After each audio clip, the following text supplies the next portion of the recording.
profit is not revenue. And I'm not even talking about net profit, which is for most small businesses more of a cash flow number.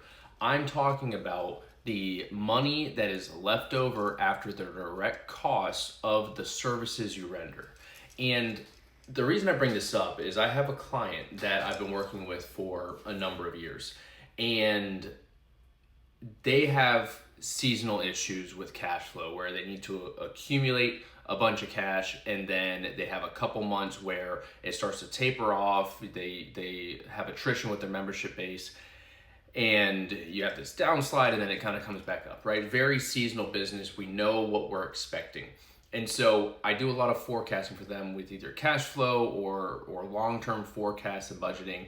And they seem to generally get confused about why their revenue is growing, but they're not seeing the change in cash they're expecting.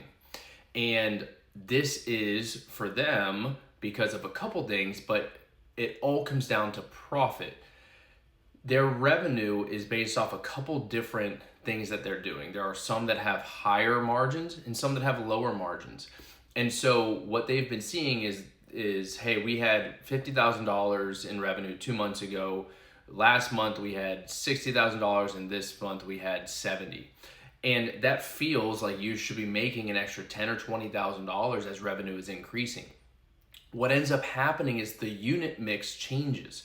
And so instead of having a ton, at least for them this time, instead of having a ton of profit drop down because you were selling more of your higher profitable services, they were selling a lot more of their 10 or 15% margin services, and it was creating a cash crunch where even though they made $70,000 last month, they had the exact same profitability as the $50,000 month.